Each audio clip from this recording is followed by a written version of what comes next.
Welcome to Vision India 75, the 132nd episode today in the 75th year celebration series that was started in May this year.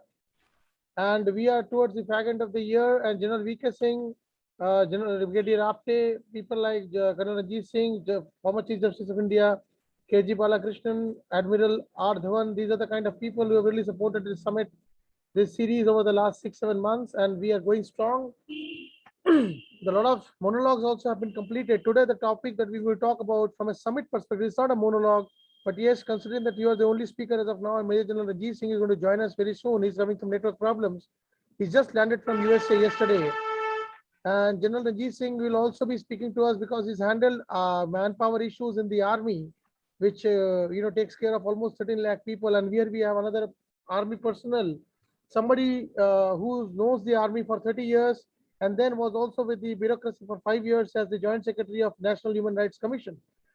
The topic today chosen is Me Too campaign, Me Too issues, women harassment, women or men, it could be men as well. I'm sorry for saying women harassment. Harassments leading to exploitation and abuse, those kind of issues. From a human resource perspective also, it is very important for us to discuss. We had a lot of people who called me today and we shied away from joining today because of the controversies related to this kind of issue. But nevertheless, we are touching upon all the kinds of subjects without making it sensational or controversial. Today, Colonel Ranjit Singh ji will be discussing on the Me Too issues. It flared up a couple of years back before the pandemic. Me Too, citizenship, these were some of the issues which were on the hot cake, which were the hot cakes in the media kind of a segment, but it has really gone to the back burner. But again, we need to be on our toes if we want this Me Too kind of a menace from the society eradicated, if not fully, at least part of it taken care of. People should have fear instilled in them. Detriments need to be put in place.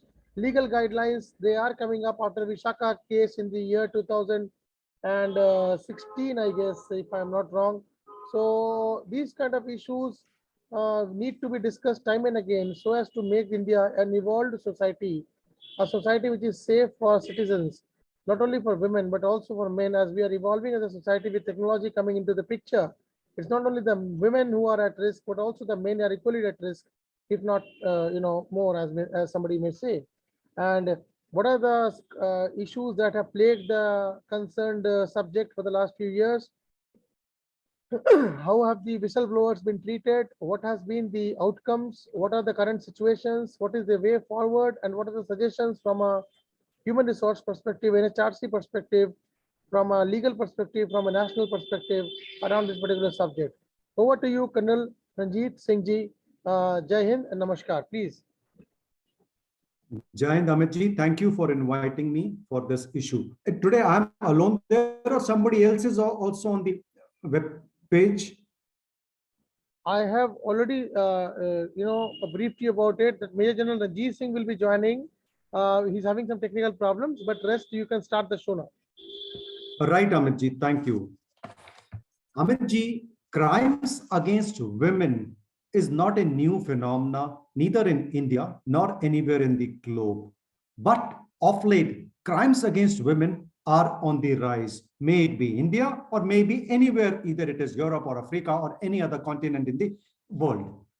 Now, Me Too movement, it is something new, but before that, I would like to explain something about the Me Too movement. Now, Me Too movement is a social movement against sexual abuse and sexual harassment, where people publicize allegations of sex crimes and sex-related issues. The phrase Me Too was initially used in this context in social media in 2006. So that is a very briefly when this Me Too term came into existence.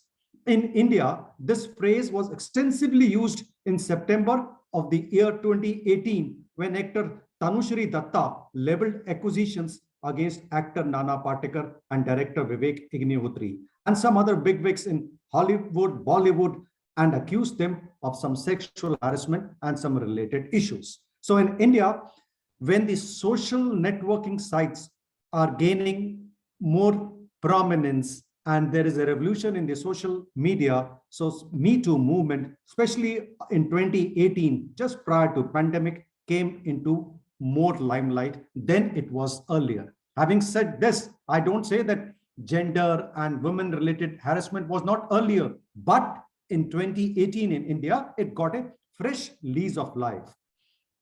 This revelations laid the foundation of the Me Too movement in India, where women from various sectors such as diverse as corporate, media, advertising agency, law, music, films, and other revealed their horrifying stories of abuse and harassment. Hence, this Me Too movement is an issue of human rights. It's an issue of human dignity. It is an issue of human respect, and it is an issue of equality as well. As you said, men are also affected, which I'll be touching slowly.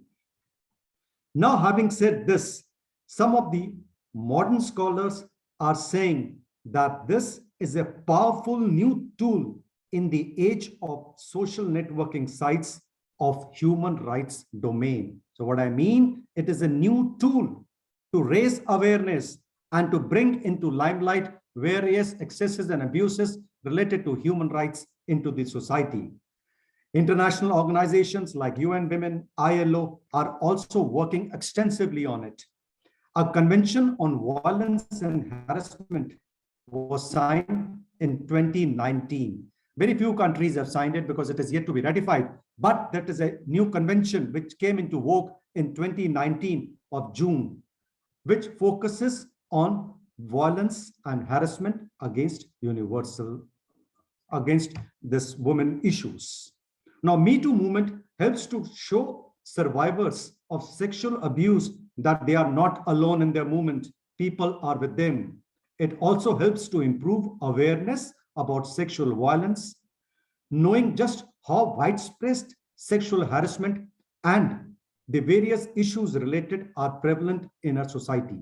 Now, let me very briefly touch its history. What you said, Amit, it was in the year of the Lord 2006 when Terina Burke, what I found on the Google, Terina Burke in 2006 began a social phenomenon when she brought out her sexual harassment and abuse in the public domain. And it was after 11 years in 2017 as a hashtag started by American actress Alyssa Milano, who shared her story of sexual assault and the other related issues which she suffered in the society. Shortly, slowly, and with consistency, this movement got its momentum. And today, most of us are aware of it. It found a global recognition, not only in India, but all over the world. It found a global recognition, and it spread like a viral tweet that this movement is alive and many of us are suffering. The Me Too movement in India got its manifestation and fresh lease of life after all these events, and Indian society became aware, especially through social networking sites and the media, that this Me Too is prevalent in the society. Before I shorten up my introductory remarks, I would also say, as you said, Me Too movement is not only against women. It is not gender biased. It is not gender specific. Men also suffer Me Too movement. A lot of men activists, especially the activist group of the men in the West and to some extent in India, are also raising their issue of men harassment. The men's right movement in India is composed of various independent men and activists who are supporting the introduction of gender-neutral legislations and repeal of laws that they consider are biased against men. Incidentally, Indian men's rights activists organized awareness around the legal issues like anti-dowry laws, divorce laws, and child custody after marriage, divorce or separation. These are some of the issues which are coming into vogue. They also assert that the frequency of domestic violence against men has increased with time, and many cases are going unreported. Especially during pandemic time, many men, they casually referred that the violence against men or bias against men is also on the rise. Some men's activists also consider India's Rape reporting laws and sexual harassment laws in India are biased against men. So this is an unreported issue, but it certainly merits attention.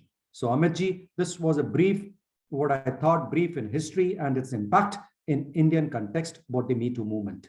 Over to you. From a historical perspective, in the recent memory is a very, what do you call, ill-celebrated case of one of the former central ministers of external affairs, MJ Yeah, Akbar. and Now, yes. now these are issues which go back decades, which were, which came to the, forefront, or which, rose as phoenix, after years. And do you think that these kind of Me Too allegations or Me Too kind of issues, which are kind of flagged off by the whistleblowers, by the victims, against alleged, wrongdoers, is something which is not subject to being time barred by any means? Or somebody somewhere down the line can just get up and suddenly say, 10 years back, I met that gentleman in a restaurant and he touched me inappropriately, and then he should be tried for, and should his life should end over there? Is that what the systems of rules and laws are today? See, Amadji, we have got a very robust legislations and rules are in place. Legislations, inquiries, and regulations are in place, and they don't go by hearsay evidence or this thing. Certainly, it requires evidence, but yes, you're right. Of late, even if something is reported in media, may it lack substance or may it have substance, but certainly the reputation of the other person is gone for a six. So it's a matter of concern. And we have got a very robust legal system which takes care of it. But yes, if a case is reported, even on a social networking sites, maybe on a WhatsApp, yes, the image of the individual goes for a six. So we need to be very careful, very cautious when such things or such issues are reported in the public domain. We are a very multicultural, pluralistic society, unlike the West. And we are also having a totally different kind of a cultural base when we compare it with the West since times immemorial. As somebody told me just recently, we are a sex-starved nation, even now. Now, in such situations, it's about the power game. Now, anybody in power, man or woman, uh, would have the tendency to exploit that. And henceforth, what do we have? We'll come to the solutions part, or the suggested solutions could be discussed. But what has been the kind of legal history from a human rights perspective, not only in India but globally, from the perspective of tackling such exploitative misuse or abuse issues in the past few decades, since probably especially after independence. I'm not very sure about what has been the history of such issues over the last 50, 60, 70 years. But I'm sure they existed even in 1947, they existed even in 75, they existed even in 2015, they existed in 2018, and they exist in today. And this is a humanity issue. Henceforth, your presence as the former Joint Secretary of NHRC is very important and relevant. Take us through, if possible, what has been the backdrop of such kind of issues in India and globally from a human rights perspective? See, Amitji, it's not a new phenomena. The issue of sexual harassment may be at workplace or maybe in rural settings or maybe at home. These issues have always been alive. Sometimes it go reported and sometimes it go unreported. But before we come to the solution part and the other issues, let me very briefly touch what is the impact of these issues. First, reputation, may it be men or may it be women. First is reputation is adversely affected. The moment it comes into public domain, reputation and the stake of an individual is affected. Now, the movement has since resulted in a major consequences for several of those accused, such as being fired from the job, they have been resigned from the job, or they have been forced to resign from the job, or they have been condemned heavily in the public domain, or they have been associated from the members of the society. For example, if they were from a media society, they have been disassociated for some time. So even before the verdict came into place, they were disassociated or they were kept at a bay. So these were some of the realities or the impact which we saw. Me Too movement in India has both positive as well as negative impact, because we work, as you said, in a multicultural, diverse and complex society. In India itself, if we go to Northeast, you have seen Northeast, may it be in the Northeastern state where society is slightly different. In Punjab or Haryana, in northern part of the country, the society is slightly different. I won't say conservative or orthodox, but I would only use the word that different. As you said, the example, Western culture, for both this is very common, but in India, it is not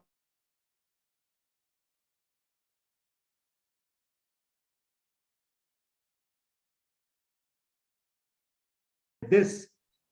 Not an open conversation about the inappropriate behavior. So I would add another word, inappropriate behavior. It may be physical or it may be with gestures, which has come into being. It has a positive indicator. It has a positive impact also. Now that women who are generally vulnerable, maybe young, old, or maybe child, are comfortable. They are very comfortable and reporting about their harassment or abuse to a third person or in open. Next, in the India's, what you initially said, now tracing back to the history in India's context, I won't go much beyond. I would just touch upon 1990s. We see a modern India coming up.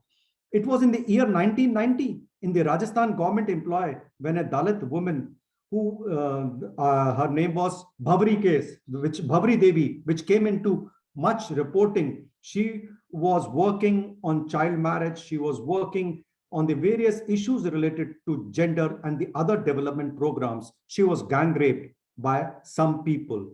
And it was in the year 1997, to cut short, Vishakha guidelines came into vogue. Now, Vishakha guidelines, they revolutionized the legal jurisprudence about workplace protection of the women. So it was in the year 1997 and beyond. And thereafter, in the Nirbhaya case, Justice Verma's committee and so on and so forth, they gave a fresh lease of life for the women rights that are nothing but the human rights. Now, and it was, if I remember correctly, after Vishakha guidelines, it was prevention of harassment of girls at workplace that included, that was prevention, prohibition, and redressal mechanism, which was commonly in common terms was referred as POSH, POSH Act of 2013, which laid down the guidelines for women at workplace. So that was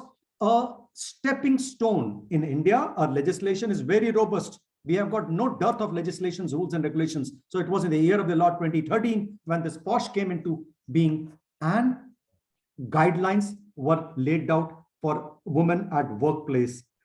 So it affected and it promoted a culture of women rights in our society. And slowly it was in the year 2017-18, just prior to the pandemic, when like issues like Nana Patekar, Alok Kumar, so these all were reported one after the other. So there was an Me Too activism phase. And now there is much awareness. And we need to further sensitize all these stakeholders and further raise awareness about this issue. Yes, Amit. Education is very important. This is a very complex country and a very, very vast country. and the huge population, with the women constituting almost half the population. Now, people who are down the line in terms of their education metrics are, somebody who need, are some who need most awareness, sensitization, guidance, protection, counseling, and redressal with respect to such issues. But what we generally see is misuse. So the problem is almost assuming paradoxical proportions, wherein, with more education, misuse is getting more and more also coming to the forefront.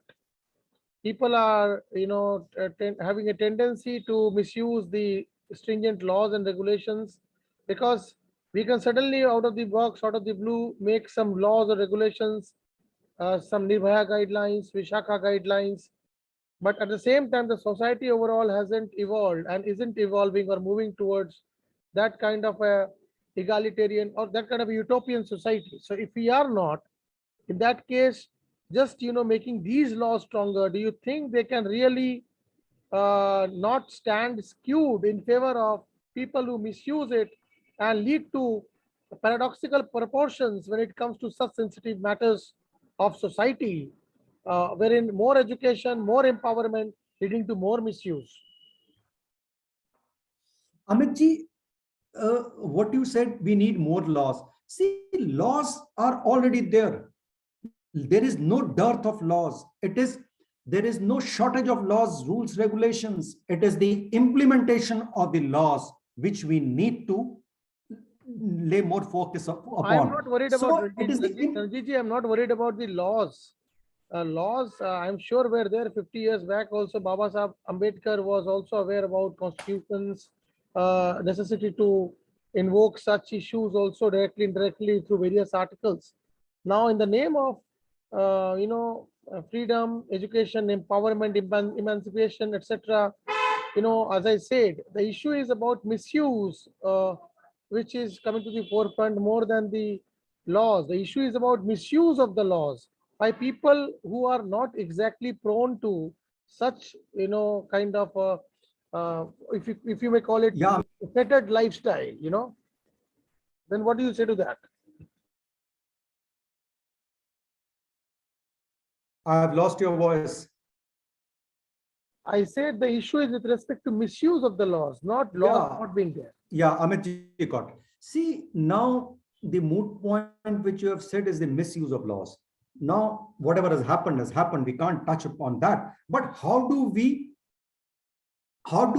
go ahead? What should be the road ahead? For that, what I was thinking and what I was when I learned about your this session, first and foremost, we have to raise awareness about gender sensitization programs. Unless we raise gender sensitization, now how can we raise gender sensitization programs awareness? Now this, for example, I remember when my daughters were small, when I say small, when they were in class 3, 4, 5, in the primary school, they were taught good touch and bad touch. Now there is good touch or bad touch. In fact, I would say there is no touch. Everybody analyzes good touch and bad touch. There should be, why should there be a touch, unnecessarily touch? So most important is awareness to start from a very young and tender age about this, anything related to gender issues. First is gender sensitization. Two, awareness. Not this awareness when I'm talking about at our level, in corporate houses, in media houses, in government offices. In every office, there is a sexual harassment committee. Now, this harassment committee has to have a women member and has to have an independent NGO member. NGOs play a very important role. And this sexual harassment committee, which is what I'm trying to say, which is always displayed on the notices board. It is on the website of that either a government office or a corporate office. So there is a lot of publicity and awareness about this sexual harassment committee. Now, the sexual harassment committee, if any matter comes to their knowledge or it is reported, it has to follow the due course of law. Now, when I say What are the rules and regulations?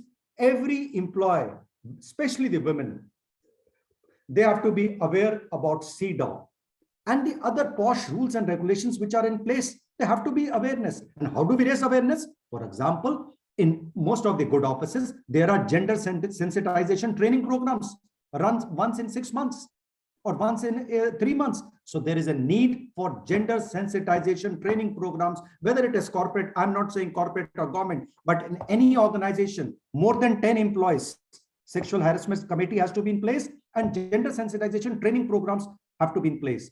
Two, NGOs, civil activists, or any people with sane mind and with good thought, legal knowledge, and they should be dovetailed, clubbed in with these programs. Two, you said redressal mechanism. Yes, the traditional redressal courts, lower courts, higher courts, that is very much in place. But the people have to be aware at national level. We have NCW, National Commission for Women, a very, very vigorously active organization. NHRC is there, legal aid cells, NALSA is there, and various other tribunals are there. So there is no shortage of redressal mechanism, but the issue is that an individual has to report and it has to be brought into the knowledge. At the state level, we have State Commission for Child Protection and Rights. We have State Commission for Women.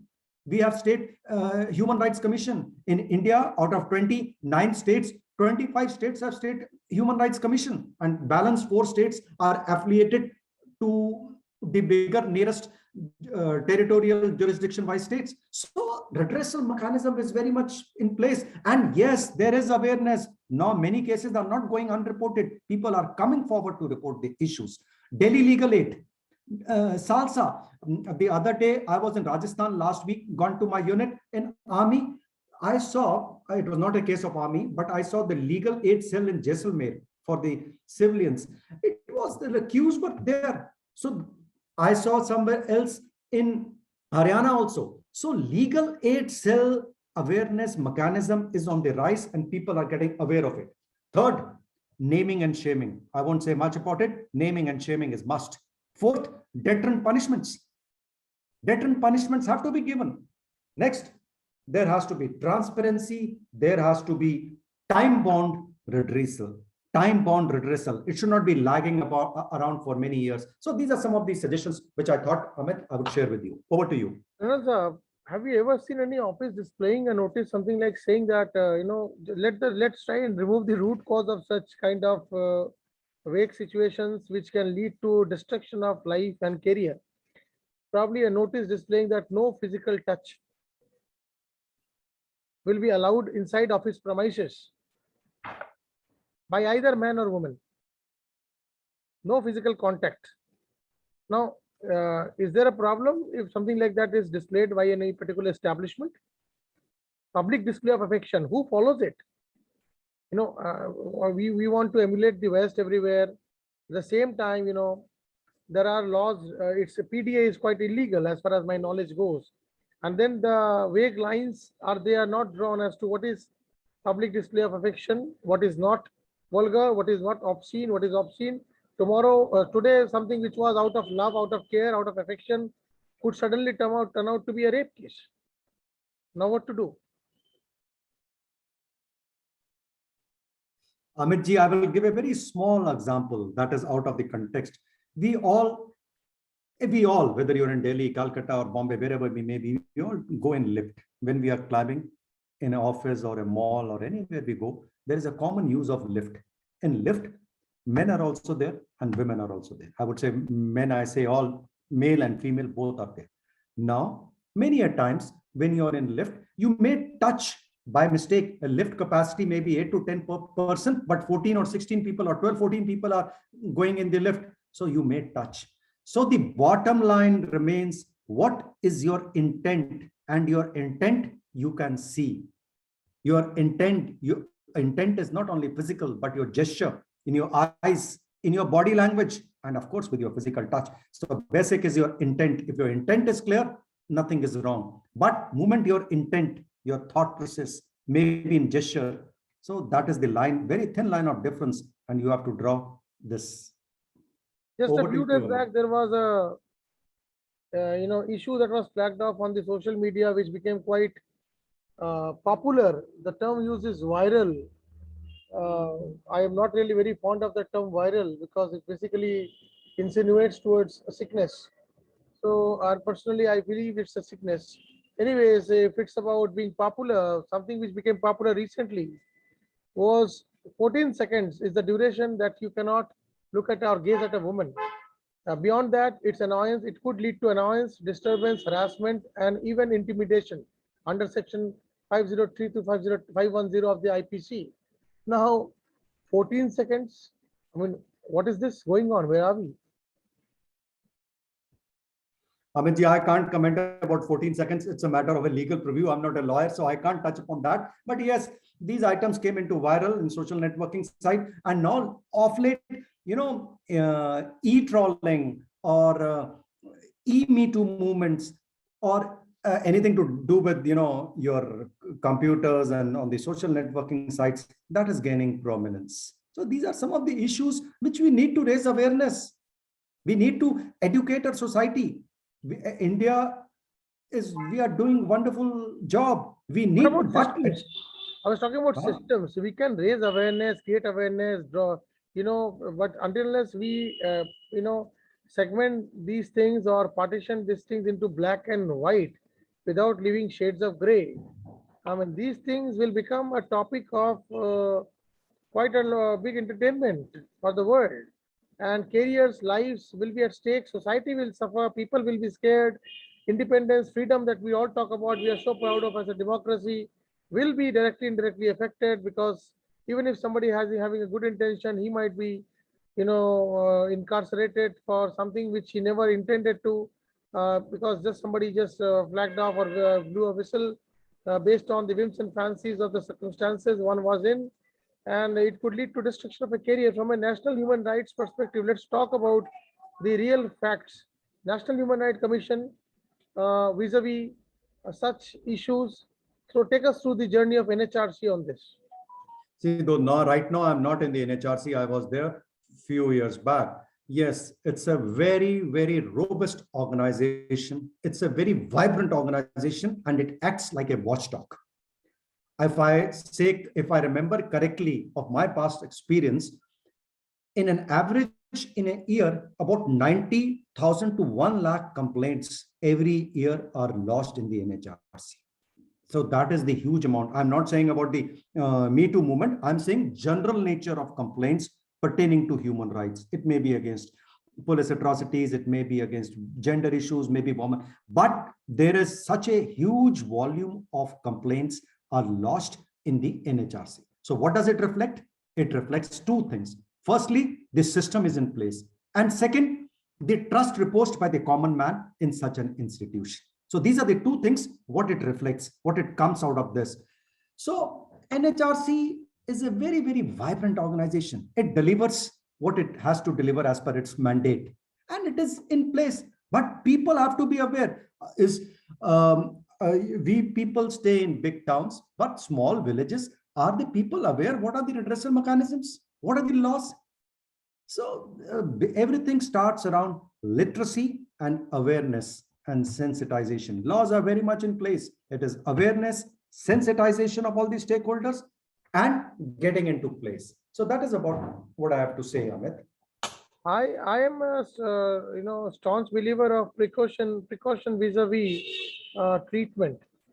Precaution is something which can be brought into with stronger, more advanced, more logically, culturally, and socially acceptable systems in place. The kind of systems that we have in government institutions, departments, ministries, say for example, in the public sector companies, we hardly come to see about such issues in the public sector companies. I don't really remember much in the public sector companies. I don't remember when I go to the airports, I see beautiful looking women. They are all dressed up as the airports, the CISF ladies, and I see beautiful women who are there in the air forces, here in the navy, these kind of institutions. Your army is also having now women officers. Now the thing is, these institutions they are able to probably instill better systems. What is it about these institutions that makes them much more evolved with respect to such issues? See, such institutions, what you have referred, they are very structured institutions. First point, when I say structured, it is conceptual training, refresher training, and ongoing training on all the issues. So that is the structured training.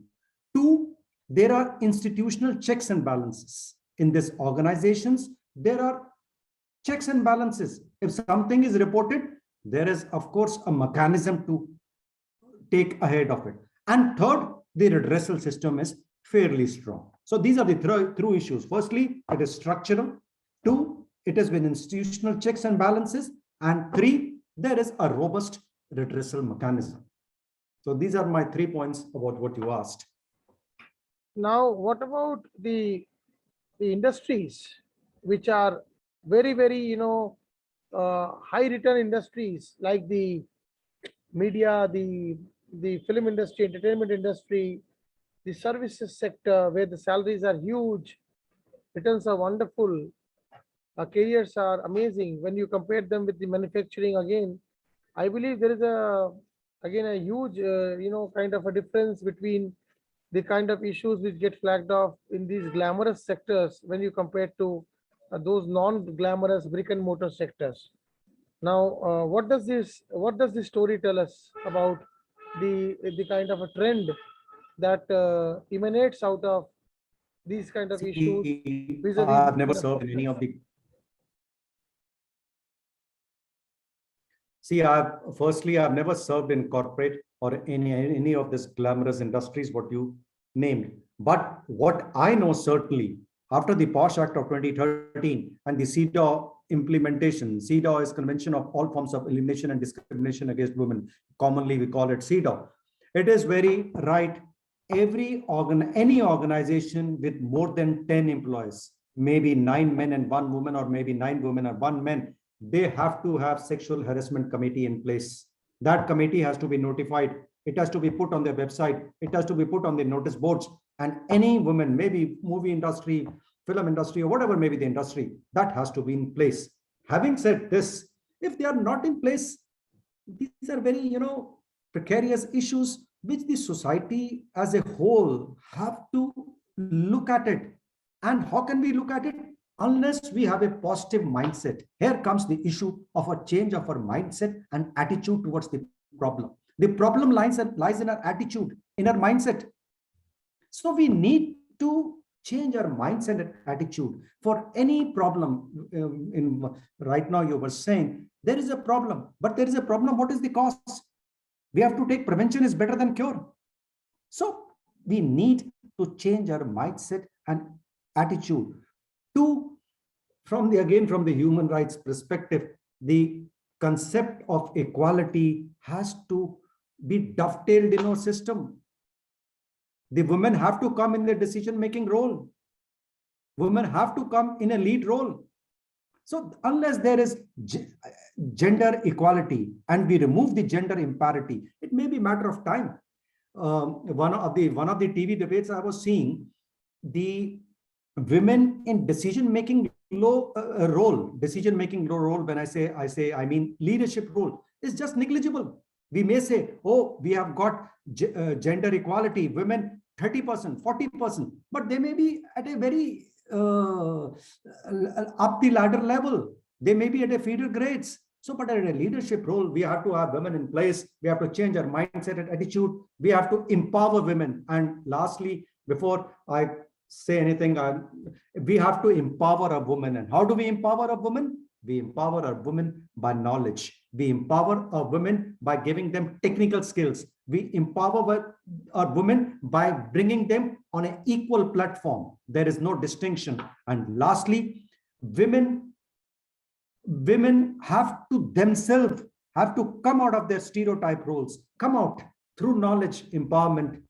and structurally change the society. That's it, Amit. Over. Child abuse can that not fall under the Me Too issue? Somebody is below 18. Yeah, it comes into that also. Where is the Me Too issue? Me Too issue, there is no legal definition. That's all social media definition. So any girl being, it certainly it is part of the same society, part of the same setup,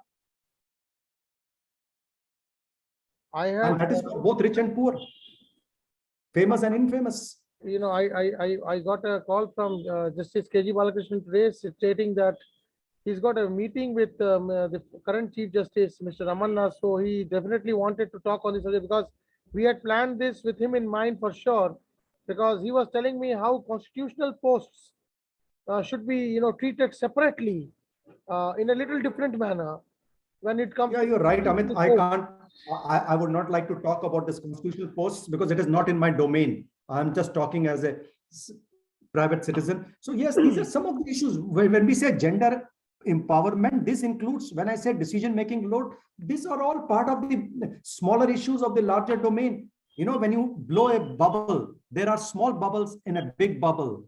So these are smaller bubbles in a large bubble. Yes, you're Are right. the people in the Middle East or countries which have more systems in place, countries which are legally very strong, sound, they have kind of technological systems which are very advanced. Their population, most importantly, is not falling out of the borders or falling inside the borders, if I may say so. Those kind of countries like the UAE, those and all that are probably evolved, developed, so-called developed countries, or for that matter, China. Do you think these countries are better off when it comes to such issues on the ground? See, you are asking a question which is answers by itself. But having said that, let me tell you, these are all relative terms. These, you cannot compare. Two wrongs can't make one right. So same goes there. Any, maybe abuse may be single or maybe many, maybe one in a year or maybe 10 in a day. Abuse is a human right. Abuse is an abuse. So it's a relative term, very thin line of difference to differentiate between the two groups of society. How does society evolve? Society evolves on literacy, on the various governance issues, on how much is the population, what is the level of education, what is the level of awareness. So these various factors compile into a big society, and society has got some very thin lines of difference. So relatively, very difficult to answer this. Yeah, I mean, that's the reason I said, no, we can have laws, regulations. I feel we can have laws, regulations, rules for such issues made stronger, stringent, more kind of foolproof. But if as a society we don't evolve, overall, we don't have systems in place, we don't have awareness, we don't have sensitization especially at the role model levels. When we see a star or somebody who's a role model doing certain activities, and a woman or a host of women, giving air to such kind of activities, it becomes something which is in the eyes of the common man, common youngster, or a common citizen, something which is a normal routine behavior. But then at the same time, such can tend to, flagging of a Me Too issue, and that can lead to destruction of that person individual's career. And then nobody's going to listen to him if he says, what if Salman Khan does something on television and that is something which everybody enjoys? So what if I did it and I did it to her 7 days back when she was happy, fine. Today she doesn't like it. She's saying I harassed her. So I mean, this is a gray area completely, Colonel Saab. I think we'll have to, evolve overall as a society. I don't see a solution to this. Honestly, I don't see a solution to this. Honestly. Amitji, Any final on a comments? Any final positive comments? note, Any final comments before we end the show? Final comments, and before we conclude, Amitji, what you said, you are more wise and you are more sensitive to this issue. I would only say, society as a whole, we need to raise awareness in every vertical. When I say vertical, maybe primary education, maybe schools, colleges, workplace. Two, we need to have or change our mindset and attitude.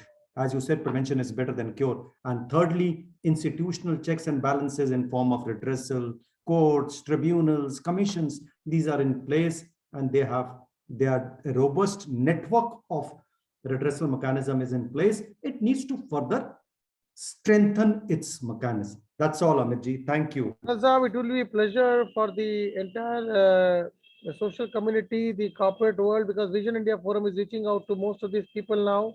For the last 1 month, we've started the entire process. We started the process in parts of reaching out to the fraternities, corporate, institutional, government, social media, B2C, B2B, everyone. And this kind of an interaction with people like you who have the courage, conviction, and clarity to address such and talk on such issues in the open will really help in going down to the masses, and it's going to really help them because this comes from the horse's mouth. Somebody who's handled NHRC at the joint secretary level and having worked with somebody like the former Chief Justice of India. So look forward to further interactions with you. Keep you posted. Thank you, Saab. Jai Hind. Namaskar. Thank you.